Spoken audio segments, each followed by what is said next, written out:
नमस्कार, स्वागत है आप सभी का यूट्यूब चैनल पर। तो चलिए फ्रेंड्स, बिहार स्पेशल में बिहार करंट अफेयर्स 2022-23 के लिए जो भी महत्वपूर्ण 50 प्रश्न हैं उन सभी प्रश्नों को देखते हैं हम लोग। और इस वीडियो में ये जो 50 प्रश्न है ना, इतने महत्वपूर्ण है कि बिहार में आप कोई भी एग्ज़ाम देने जा रहे हो तो इसमें से कम आपके 8 से 10 प्रश्न मिल सकते हैं। तो चलिए शुरू करते हैं, बिना देरी किए बढ़ते हैं हम लोग पहले प्रश्न की तरफ। और हमारा पहला प्रश्न है, प्रश्न को समझिए कि ओएनजीसी को बिहार सरकार द्वारा किन दो जिलों के गंगा बेसिन इलाके में पेट्रोलियम एक्सप्लोरेशन लाइसेंस यानी पीईएल की मंजूरी मिली है। तो किस जिले में मिली है? तो वो मिला है बक्सर और समस्तीपुर जिलों को गंगा बेसिन के इलाके में कौन सा लाइसेंस मिला है? तो पेट्रोलियम एक्सप्लोरेशन लाइसेंस मिला है। मोस्ट इंपॉर्टेंट प्रश्न हो गया ये। नेक्स्ट है हमारा कि बिहार के किस जिले में स्थित देश के सबसे बड़े स्वर्ण भंडार में खनन कार्य शुरू करने की योजना बनाई गई है? कहाँ पर बड़े स्वर्ण भंडार में जो है खनन कार्य की शुरुआत की जा रही है? तो वो किया जा रहा है जमुई में। कहाँ पर योजना बनाई गई है? जमुई के लिए। लोहिया स्वच्छ बिहार अभियान के तहत राज्य का पहला टॉयलेट क्लिनिक कहाँ खोला गया है? तो कुढ़नी मुजफ्फरपुर में। पहला जो हो गया ना, वो तो इंपॉर्टेंट हो ही जाता है कि अगर बिहार सरकार से रिलेटेड है, बिहार करंट अफेयर से, बिहार से, तो ये तो इंपॉर्टेंट हो गया कि पहला जो है टॉयलेट क्लिनिक कहाँ खोला जाएगा? तो कुढ़नी मुजफ्फरपुर में खोला जाएगा। नेक्स्ट प्रश्न हमारा, बिहार के किस जिले में स्थित करकटगढ़ जलप्रपात को इको टूरिज्म के रूप में विकसित करने की घोषणा की गई है? तो कैमूर जिला में जो करकटगढ़ जलप्रपात है उसको इको टूरिज्म के रूप में क्या करने की घोषणा की गई है? विकसित करने की घोषणा की गई है। बिहार के गया जिले में किस नदी पर 411 मीटर लंबे रबर डैम का निर्माण बिहार के जल संसाधन विभाग द्वारा कराया गया है? तो किस नदी पर? तो वो कराया गया है फाल्गु नदी पर। ठीक है, ये तो प्रश्न बहुत बार रिपीट हो चुका है क्योंकि बहुत सारे प्रैक्टिस सेट में ये मिल रहा है। भारत के पहले greenfield grain based ethanol plant का शुभारंभ बिहार के किस जिले में किया गया है? क्या बोल रहा है कि ग्रीनफील्ड ग्रेन बेस्ड इथेनॉल जो प्लांट है उसका किस जिले में शुरुआत किया गया है? तो वो किया गया है पूर्णिया जिले में। कहाँ पर? पूर्णिया जिले में। नेक्स्ट प्रश्न है, 100 करोड़ के लागत से बने बिहार के सबसे बड़े इस्कॉन मंदिर का लोकार्पण किस शहर में किया गया? तो वो तो सभी को पता है, पटना में किया गया है। अपराधियों का लेखा जोखा रखने के लिए किस राज्य सरकार की पुलिस द्वारा चक्र ऐप को लॉन्च किया गया है? देखिए, ऐप से प्रश्न तो पूछता ही पूछता है। तो चक्र ऐप किसके द्वारा लॉन्च किया गया है? तो बिहार में। बिहार में अपराधियों का लेखा जोखा रखने के लिए चक्र ऐप लॉन्च किया गया है।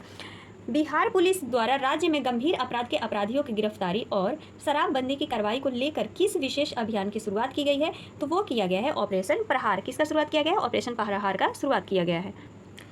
स्वैच्छिक रक्तदाता स्मार्ट कार्ड का शुभारंभ करने वाला देश का पहला राज्य कौन बन गया है? तो बिहार बन गया है अपना स्वैच्छिक रक्तदाता स्मार्ट कार्ड अगर प्रश्न पूछ ले तो सीधे बिहार टिक आउट करके आ जाना है। मुख्यमंत्री नीतीश कुमार ने बिहार पशु विज्ञान विश्वविद्यालय के प्रस्तावित भवनों की आधारशिला किस जिले में रखी है? क्या बोल रहा है? पशु विज्ञान के लिए। तो वो रखा गया है पटना में। कहाँ पर रखा गया है? पटना में आधारशिला रखा गया। तिरुवनंतपुरम यानी केरल में चल रहे 65वें नेशनल शूटिंग चैंपियनशिप में बधिर पुरुष के वर्ग के बिहार के किस खिलाड़ी ने स्वर्ण पदक जीता है? बधिर मतलब जो सुनाई जिनको नहीं देता है, तो वो जीते हैं अभिषेक कुमार। किसने स्वर्ण पदक जीता है? तो अभिषेक कुमार ने जीता है। मई 2022 में औद्योगिकीकरण को बढ़ावा देने के लिए किस राज्य सरकार द्वारा औद्योगिक निवेश प्रोत्साहन नीति वस्त्र और चर्म 2022 को मंजूरी दी है? तो वो दिया है बिहार। बिहार ने किसको मंजूरी दिया है? तो औद्योगिक निवेश प्रोत्साहन नीति को मंजूरी दिया है। हाल ही में पटना हाईकोर्ट के किस प्रथम महिला जज की मृत्यु हो गई? अच्छा, पटना की प्रथम महिला जज थी, किनका मृत्यु हो गया है? तो वो हुई है जस्टिस इंदु प्रभा की। किसकी मृत्यु हो गई? जस्टिस इंदु प्रभा की।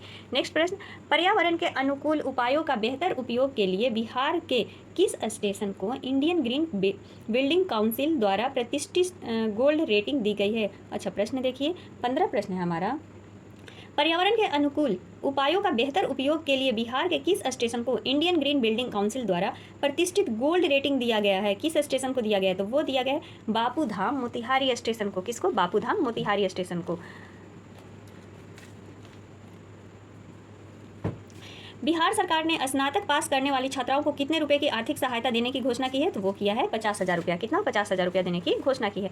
हाल ही में बिहार के किस जिले में राज्य का दूसरा डॉपलर रडार लगाए जाने की घोषणा की गई है? क्या किया गया है? तो राज्य का दूसरा डॉपलर रडार लगाए जाने की घोषणा की गई है। कहाँ? पूर्णिया में किया गया है। बिहार सरकार के किस मंत्रालय द्वारा बिहान ऐप को लॉन्च किया गया है? किस ऐप को? बिहान ऐप को लॉन्च किया गया है। तो वो किया गया है कृषि मंत्रालय के द्वारा। और चक्र ऐप किसके लिए लॉन्च किया गया था? तो वो किया गया था अपराधियों का लेखा जोखा रखने के लिए। तो जितने भी ऐप है इन सभी को आप लोग को याद रखना है। ऐप से भी वीडियो जा चुकी है तो उसको देखना ना भूलिए। निम्नलिखित में से किस नाम से हाल ही में भोजपुरी का पहला OTT ऐप लॉन्च किया गया है? तो चौपाल से।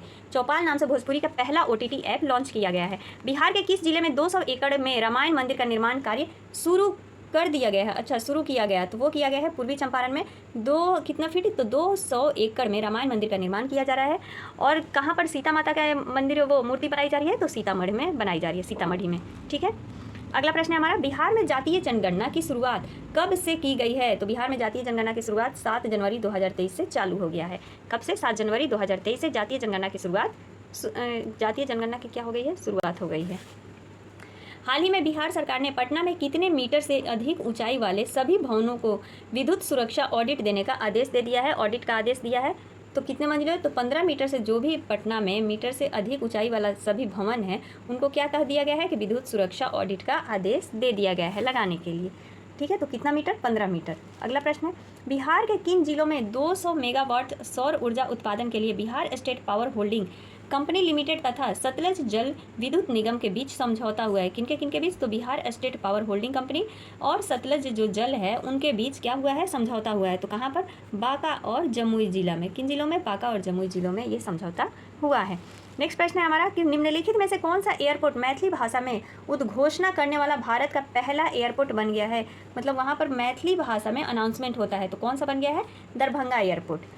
अगला प्रश्न हमारा, बिहार ही नहीं बल्कि देश के पहले ट्रांसजेंडर कांस्टेबल की मृत्यु रेल दुर्घटना में हो गई, उनका नाम क्या था? अच्छा, देश का जो पहला ट्रांसजेंडर कांस्टेबल था उनकी मृत्यु हो गई है रेल दुर्घटना में, उनका क्या नाम था? तो उनका नाम था उनका नाम क्या था? तो रचित राज था। क्या था? रचित राज।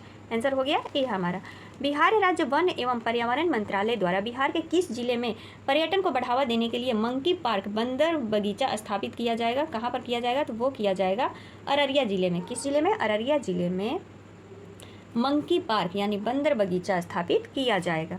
आगे बढ़ते हैं, भारत का पहला राज्य कौन है जहाँ सभी जिलों में चाइल्ड फ्रेंडली कोर्ट की स्थापना की गई है? तो भारत का ही पहला वो राज्य है, कौन सा है? तो वो हो गया है बिहार। भारत का पहला राज्य बिहार हो गया जहां पर सभी जिलों में चाइल्ड फ्रेंडली कोर्ट की स्थापना की जाएगी। 2022 में सीतामढ़ी के किस व्यक्ति को राष्ट्रपति द्वारा विशिष्ट सेवा पदक से सम्मानित किया गया है? तो वो किया गया है एयर मार्शल अमित देव को। कहाँ के हैं? सीतामढ़ी के हैं, जिनको कि राष्ट्रपति द्वारा विशिष्ट सेवा पदक प्रदान किया गया है। ठीक है, गंगा जल उदय योजना के अंतर्गत बिहार के किन शहरों को शुद्ध पेयजल उपलब्ध कराया जाएगा? तो वो करवाया जाएगा नवादा, राजगीर, गया और बोधगया। नवादा, राजगीर, गया और बोधगया को क्या करवाया जाएगा? शुद्ध पेयजल उपलब्ध कराया जाएगा। बिहार के किस जिले के कालू घाट पर सबसे बड़ा और मॉडर्न कार्गो टर्मिनल का निर्माण किया जाएगा? क्या बोल रहा है कि कौन सा वो जिला है जहाँ की कालू घाट पर सबसे बड़ा मॉडर्न कार्गो टर्मिनल का क्या किया जाएगा? निर्माण किया जाएगा। तो वो किया जाएगा सारण जिले में, बिहार के सारण जिले में ये निर्माण किया जाएगा। निम्नलिखित में से कौन सा राज्य ई भंडारण व्यवस्था को लागू करने वाला भारत का पहला राज्य बन गया है? तो वो बन गया है बिहार। जहाँ पर बिहार आ गया और पहला राज्य भारत का, वो इम्पॉर्टेंट हो जाता है। तो इसको आप लोग बिल्कुल अच्छे से देखिए कि ई भंडारण व्यवस्था को लागू करने वाला बिहार राज्य पहला बन गया है। किस राज्य सरकार ने हाल ही में हर पंचायत में मरीजों के स्वास्थ्य जांच को लेकर के पैथोलॉजी जांच केंद्र खोलने का निर्णय लिया है? तो वो लिया है बिहार ने। बिहार ने हर पंचायत में क्या खोलने का निर्णय लिया है? तो पैथोलॉजी जांच केंद्र खोलने का निर्णय लिया है। बिहार टेक्सटाइल एवं लेदर पॉलिसी 2022 के संबंध में कौन सा कथन सत्य है? अच्छा, लेदर पॉलिसी के बारे में बोल रहा है कि टेक्सटाइल एवं लेदर पॉलिसी के बारे में ये जो कथन दिए हैं, कौन सा कथन सत्य है? इसके तहत संयंत्र एवं मशीनरी के लिए पूंजीगत निवेश पर लागत का 15% अनुदान किया जाएगा, जो अधिकतम 10 करोड़ रुपए तक होगा। उद्योग में कार्यरत कर्मचारियों को 5,000 रुपये प्रति माह की दर से 5 वर्षों के लिए क्या किया जाएगा? अनुदान दिया जाएगा। निर्यात के लिए संबंधित इकाइयों को 30% परिवहन सब्सिडी दी जाएगी। इसके तहत 5 साल तक माल ढुलाई पर 10 लाख रुपया प्रतिवर्ष अनुदान दिया जाएगा। उपयुक्त में से सभी, तो बोल रहा है कि कौन सा कथन सही है? तो आंसर में है कि उपयुक्त में से सभी, ये सारे पॉइंट यानी सही है। तो सभी पॉइंट को आप लोग वीडियो को रोक करके और सारे पॉइंट को आप लोग एक बार ज़रूर देख लें। आगे बढ़ते हैं, हरियाणा में आयोजित खेलो इंडिया यूथ गेम। अब देखिए, ये भी तो पूछ सकता है कि खेलो इंडिया यूथ गेम्स जो 2021 के संबंध में है वो कहाँ हुआ था? तो हरियाणा में हुआ था। अब उनसे कथन सत्य पूछ रहा है कि कौन सा कथन सत्य है? तो बिहार ने 1 स्वर्ण एवं 1 कांस्य पदक जीतकर पदक तालिका में 28वां स्थान प्राप्त किया था। ये बिल्कुल सही है कि 2021 में 28वां स्थान, और अभी कितना स्थान पर है? तो 24वें स्थान पर है। ठीक है, बिहार 2023 में अगर पूछेगा तो वो है 24वें स्थान पर। जहानाबाद के भोला कुमार ने भारोत्तोलन में स्वर्ण पदक जीता। कैमूर जिले के शुभम कुमार ने कुश्ती प्रतियोगिता में कांस्य पदक जीता। तो ये सारे कथन क्या है? सत्य है। 1, 2, 3, इसका आंसर क्या हो जाएगा? सी हो जाएगा। मुख्यमंत्री नीतीश कुमार द्वारा जरूरतमंदों एवं असहाय लोगों के लिए किस जिले में निर्मित अमर प्रेम भवन का लोकार्पण किया गया है? तो वो किया गया है पटना में। क्या पूछ रहा है? अमर प्रेम भवन का लोकार्पण कहाँ किया गया है? तो पटना में। हाल ही में गंगा नदी पर किस जिले में देश का सबसे लंबा स्टील ब्रिज बनकर तैयार हो गया है? तो वो हो गया है पटना में। देश का सबसे लंबा स्टील ब्रिज बनकर के तैयार हो गया है। बिहार में चौथा कृषि रोड मैप कब से लागू किया गया है? तो वो किया गया है 1 अप्रैल 2023 से चौथा रोड मैप लागू कर दिया गया है। सड़क दुर्घटना में घायल लोगों को समय पर अस्पताल पहुंचाने वाले गुड सैमरिटन जो है क्यों बिहार सरकार द्वारा कितने रुपए का पुरस्कार राशि दिया जाएगा? मतलब जैसे सड़क दुर्घटना हो जाता है तो जो लोग अगर उसको अस्पताल पहुंचाते हैं घायल व्यक्ति को, तो उसको जो बिहार सरकार है वो कितने रुपए की पुरस्कार देगी? तो 10,000 रुपये के पुरस्कार राशि से सम्मानित किया जाएगा। हाल ही में बिहार के गिद्धेश्वर पर्वत पर प्राचीन शैल चित्र पाए गए हैं। गिद्धेश्वर पर्वत बिहार के किस जिले में है? तो वो है जमुई में। कहाँ पर है? जमुई में है। बिहार में कहाँ पर STF का ट्रेनिंग सेंटर बनकर तैयार हो गया है, जहाँ बिहार पुलिस के जवानों को कमांडो ट्रेनिंग दी जाएगी? कहाँ पर बनकर तैयार हो गया है? तो वो हो गया है बोधगया में, जहाँ पर कि जवानों को क्या दिया जाएगा? तो कमांडो ट्रेनिंग दी जाएगी। 40 प्रश्न है, बिहार के किस जिले में बिहार की पहली किसान उत्पादक चाय कंपनी को कॉर्पोरेट मामलों के मंत्रालय से प्रमाण पत्र दिया गया है? किस मामले से? तो कॉर्पोरेट जो होते हैं उन मामलों के मंत्रालय से क्या दिया गया है? प्रमाण पत्र दिया गया है। तो वो कहाँ दिया गया है? किशनगंज जिले में। ठीक है, बिहार के किस जिले में पहली किसान उत्पादक चाय? तो किशनगंज जिले की पहली किसान उत्पादक चाय को क्या दिया गया है? प्रमाण पत्र दिया गया है। एंड नेक्स्ट प्रश्न है कि निम्नलिखित में से कौन से कथन सत्य है? तो बिहार सरकार के उद्योग विभाग को MSME के सेक्टर में बेहतरीन प्रदर्शन के लिए नेशनल MSE अवार्ड प्राप्त हुआ। उड़ीसा के बाद बिहार ने MSME सेक्टर में देश में दूसरा स्थान प्राप्त किया है। तो वो दोनों सही है। इसका आंसर क्या हो गया? सी हो गया। नेक्स्ट प्रश्न हमारा, उत्तरी कोयल जलाशय योजना के संबंध में कौन सा कथन सत्य है? कथन देखिए, इस योजना से बिहार के 1.12 लाख हेक्टेयर में सिंचाई क्षमता का विकास होगा। सही बात है। 52 साल के पश्चात इस महत्वाकांक्षी परियोजना के निर्माण का रास्ता साफ हो गया। मंडल डैम इस परियोजना का भाग है। उत्तरी कोयल सोन की सहायक नदी है। इनमें से सभी। तो उत्तरी कोयल जलाशय योजना के संबंध में ये जो सारे कथन हैं वो क्या है? सही है। इसका आंसर क्या हो गया? डी हो गया।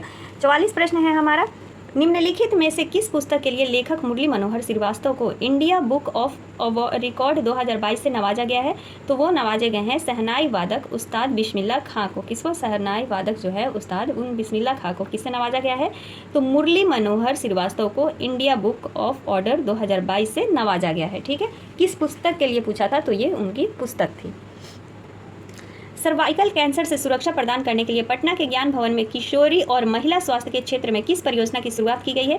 नव्या परियोजना की। किस परियोजना की? तो नव्या परियोजना की शुरुआत की गई है। वनावरण के क्षेत्रफल की दृष्टि से बिहार के निम्नलिखित जिलों का सही आरोही क्रम, मतलब बिहार के क्या पूछ रहा है? वनावरण के क्षेत्रफल की दृष्टि से तो सही आरोही क्रम क्या होगा? तो वो देख लेते हैं हम लोग। पहले कैमूर, फिर पश्चिम चंपारण, फिर रोहतास और फिर जमुई। ये इसका सही क्रम होगा कि सबसे ज़्यादा कैमूर, फिर उसके बाद आता है पश्चिम चंपारण, रोहतास और फिर जमुई है। इसका आंसर क्या हो गया? सी हो गया। इसको आप लोग एक बार सर्च मार लीजिएगा। हाल ही में चर्चा में रही खगड़िया जिले की श्रेया त्यागी का संबंध किस क्षेत्र से है? तो वो है योग कला से। किसका पूछ रहा है? श्रेया त्यागी का संबंध कहाँ की है? खगड़िया जिले की है। तो उनका किससे संबंध है? योग कला से संबंध है। नेक्स्ट प्रश्न है, 261 करोड़ रुपए की लागत से बिहार विद्यालय परीक्षा समिति द्वारा राज्य का सबसे बड़ा परीक्षा भवन कहाँ बनाया जा रहा है? कितने रुपए की लागत से? रुपया याद कर लीजिए, ये भी प्रश्न पूछ लेगा। तो 261 करोड़ की लागत से सबसे बड़ा परीक्षा भवन कहाँ बनाया जा रहा है, जिसमें कि 25,000 बच्चे एक साथ परीक्षा दे सकेंगे? वो बनाया जा रहा है पटना में।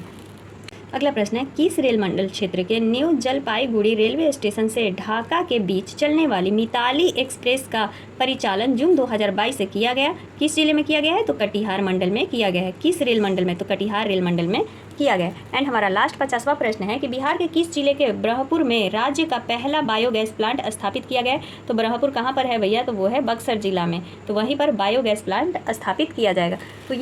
तो आज के लिए बस इतना ही। मिलते हैं अगले वीडियो में। तब तक के लिए आप सभी का दिल से धन्यवाद। Thank you.